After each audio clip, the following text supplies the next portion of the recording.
कालच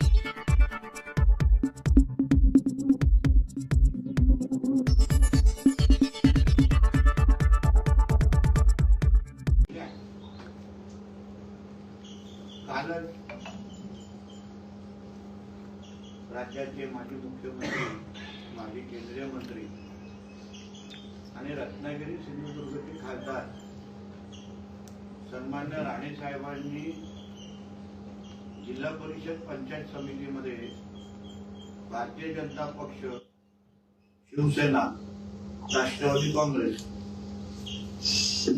यांची युती पहिली जाहीर केली. निवडणुकीचा फॉर्म्युला 31-19 असा आपल्या समोर जाहीर केलेला आहे. आणि मग त्यानंतर वृत्तवाहिनीवर आणि एकंदरीत बातम्यांमध्ये भारतीय जनता पक्षामध्ये मोठी बंडखोरी, राजीनामे अस्त्र, नाराजी नाट्य अशा बातम्या मला ऐकायला आणि बघायला मिळाल्या. मुळात आपल्याला एक विषय मी क्लिअर करतो की भारतीय जनता पक्षाचा कार्यकर्ता त्याच्यासाठी राष्ट्र प्रथम, पक्ष आणि मी या विचारावर चालणार आहे. त्याचबरोबर सन्मान्य राणे साहेबांच्या शब्द हा अंतिम असल्यामुळे या जिल्ह्याच्या भारतीय जनता पक्ष, शिवसेनेचे सर्वच कार्यकर्ते हे कोणीही राणे साहेबांच्या शब्दाच्या बाहेर नाही. आदरणीय प्रदेशाध्यक्ष साहेब असो, आदरणीय मुख्यमंत्री साहेब असो, आदरणीय उपमुख्यमंत्री एकनाथ शिंदे साहेब असो आणि सन्मान्य राणे साहेब, हे सगळे एक दुसऱ्याच्या संपर्कात आहेत, संवादात आहेत. ज्या घडामोडी चालल्या ते एक दुसऱ्याला ते माहितीही देत आहेत. आणि म्हणून अशा पद्धतीच्या कुठल्याही बातम्या त्याच्यावर जास्त विश्वास ठेवू नये. किंवा मी माझ्या पत्रकार मित्रांना पण सांगेन, थोडी महायुती झालेली आहे आमच्या जिल्ह्यात आणि म्हणून थोडे कुरबुरी होणार, थोडे नाराज होणार लोक, ते अपेक्षित असतं. कारण का 3 पक्ष आहेत आणि 50 सीट आणि 100 सीटच आहे. आणि आमच्याकडे इच्छुकांचा भाऊगर्दी खूप आहे. प्रत्येक एका सीटवर किमान 8-10 इच्छुक आहेत. आमचं काय उभाटा आणि महाविकास आघाडी सारखी परिस्थिती नाही की शोधून आणायला लागतायत, दुसऱ्या गावातले इम्पोर्ट करायला लागतायत, अशी आमची परिस्थिती नाहीये. आमच्या संघटना भक्कम आहेत, कार्यकर्त्यांचा आमच्यावर विश्वास आहे. जिल्हा परिषद पंचायत समितीच्या निवडणुकीमध्ये उद्या महायुतीचीच सत्ता येणार आहे. हे काळ्या दगडावरची भव्य रेघ असल्यामुळे अशा पद्धतीचे कुठे ना कुठेतरी कोणाची मन दुखवणं, कोण नाराज होणं हे अपेक्षित आहे. आणि म्हणून कालपासून मी स्वतः, आमचे जिल्हाध्यक्ष प्रभाकर सावंत साहेब असतील, जिल्हा प्रमुख दत्ता सावंत साहेब असतील, तिथे दीपक केसरकर साहेब असतील, तिथे निलेश राणे साहेब असतील, आम्ही सगळे कार्यकर्त्यांच्या संपर्कात आहोत, इच्छुकांच्या संपर्कात आहोत. मला विश्वास आहे येणाऱ्या काही दिवसामध्ये प्रत्येकाला समाधान करण्याची पूर्ण तयारी आणि क्षमता आणि ताकद ही महायुतीमध्ये आहे. आम्ही सत्ताधारी आहोत.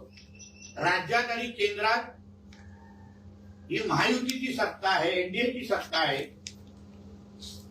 सत्तेतली सगळी पदं म्हणजे इथे झेडपी आणि पंचायत समितीची तिकीट सोडल्यानंतर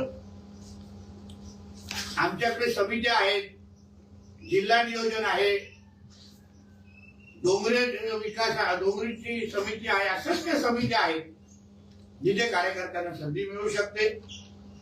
त्याचबरोबर स्वीकृत पदांची पण संधी ह्यावेळी आहे. 5 स्वीकृत सदस्य जिल्हा परिषद मध्ये जाऊ शकतात आणि पंचायत समितीमध्ये जाऊ शकतात. म्हणजे कोणीही वंचित राहणार नाही, कोणीही वंचित राहणार नाही.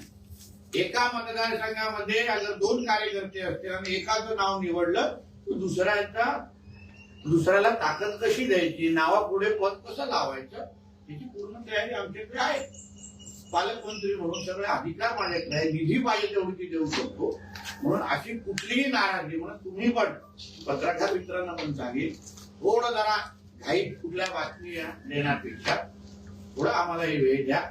आम्ही पण आमच्या पद्धतीने कार्यकर्त्यांशी बोलतोय. आमच्या ह्या जिल्ह्यामध्ये कुठलीच किंतु परंतु नाही, कोणामध्येही नाराजगी नाही. कोणी थोडं इकडे दुखावलं असेल, भावनेच्या भरामध्ये राजीनामा दिला असतील तर जिल्हा अध्यक्ष मी सगळेजण संपर्कात आहोत. राणे साहेब माहिती घेत आहेत, प्रदेश अध्यक्ष साहेब माहिती घेत आहेत. सगळे आम्ही एक दुसऱ्याच्या कॉर्डिनेशन मध्ये असल्यामुळे नाराजगीचा विषय राहत नाही. आणि म्हणून येणाऱ्या निवडणुका ही महायुती म्हणून आम्ही एकतर्फी जिंकू अशी परिस्थिती सिंधुदुर्ग जिल्ह्यामध्ये आहे आणि हा विश्वास मी करतो. साहेब, काल ओरोस मंडळ अध्यक्ष आनंद भाई सावंत यांनी राजीनामा दिला.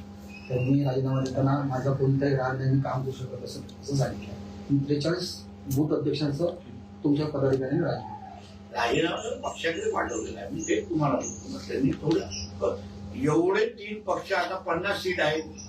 आता उदाहरण जेव्हा आम्ही नगरपालिका स्वबळावर लढलो तेव्हा कोणाची नाराजगी आली का? ती परिस्थिती वेगळी असते. महायुती जेव्हा होते तेव्हा नाराजगी होते. तर एका सीटवर आता कुडाळ मालवणच्या सीटवर आपण स्थानिक आमदार निलेश राणे जी आहेत, तिथे आम्हाला प्रदेशवरून सांगितलेले थोडं दुप्त माप द्या. दीपक केसरकरजींना आम्हाला सांभाळण्याचा विषय. इथे माझ्या इकडे फक्त 2च सीट शिवसेना लढवत आहे. म्हणून अशा सगळ्या गोष्टी होत असताना थोडं इथे त्याला आपण 19 किंवा 20 म्हणतो ते होणार. भाई सावंत एक निष्ठावान कार्यकर्ता आहे, कडवट कार्यकर्ता आहे. म्हणून त्याच्याशी संपर्क साधून त्याला प्रवाहामध्ये आणून त्यालाही सन्मानपूर्वक त्याला मागे ताकद देण्याची जबाबदारी आमची आहे.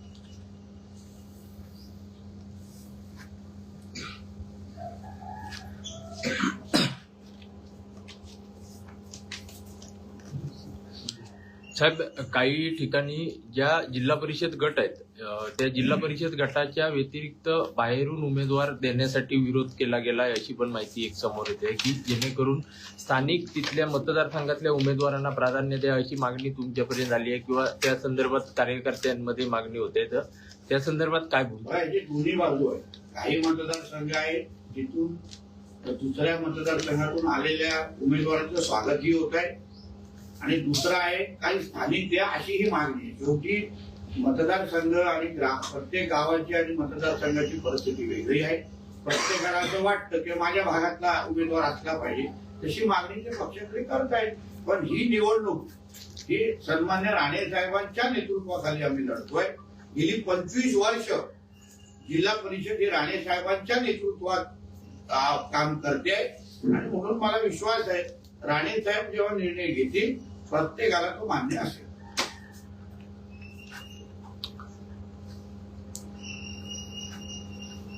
काही ठिकाणी जास्त उमेदवार इच्छुक आहेत, त्यामुळे काही ठिकाणची नाराजी येऊ शकते.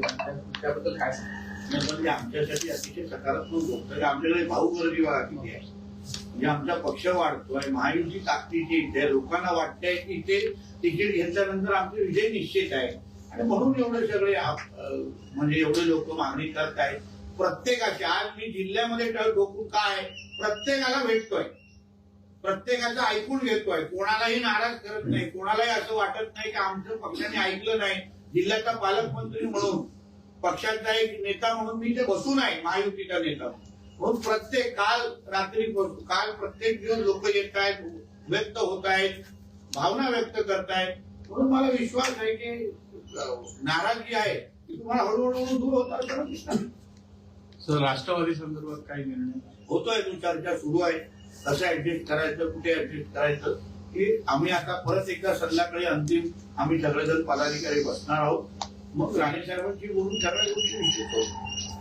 ज्या उमेदवारांना म्हणजे देणार नाही तिकीट किंवा मिळणार नाही त्या उमेदवारी बंडखोरी जर केली तर त्या संदर्भात काय होईल? म्हणून तुम्हाला सांगतो ना, आज शेवटी सत्तेला 4 वर्ष अजून आहे, 29. 7 तारखेनंतर मी पालकमंत्री असणार. मग प्रत्येकाला ताकद दिलेली आहे. कोणीही मनामध्ये किंतु परस्पर करू नये. आम्ही विरोधी पक्षामध्ये असतो तर देण्याची लिमिटेशन घालतात.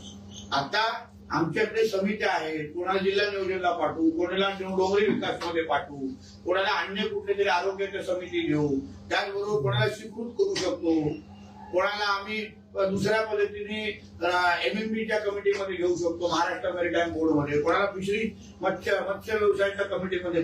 पद 100 आहेत. ही काही दिवशी जिल्हा परिषद पंचायत समिती सीमित नाही आहे. आणि म्हणून जे महामंडळ आहेत, जे समित्या आहेत, जे स्वीकृत आहेत, जी निधी पाहिजे तेवढे सगळं भेटतील. म्हणून जे नाराज होतील ज्यांना आम्ही तिकीट देऊ शकणार नाही त्यांना खाली हात ठेवणार नाही. एवढं आपल्या माध्यमातून मी ते माझं निश्चित पद्धतीने ऐकत असतील त्यांना सांग. कणकवली मतदारसंघामध्ये शिवसेनेला 2 जागा दिल्या जात आहेत जिल्हा परिषदच्या, तर त्या कुठल्या मतदारसंघात नेमक्या दिल्या ते जातात? आता नक्की होत आहे.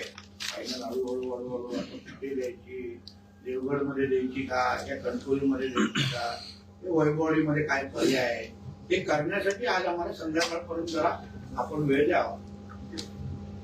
साहेब, जागा वाटपाचा फॉर्म्युला ठरला, आता यादी जाहीर होणार की डायरेक्टच मग फॉर्म सकाळी उद्यापासून? माहिती आहे. शेवटी दिवसच उद्या आणि परवा काढावा. तर उद्या सकाळपर्यंत सगळं निश्चित होईल. बरं. म्हणजे जाहीरच होईल. बरोबर. म्हणजे पहिले आज रात्री निश्चित होणार, उद्या जाहीर होईल. जाहीर.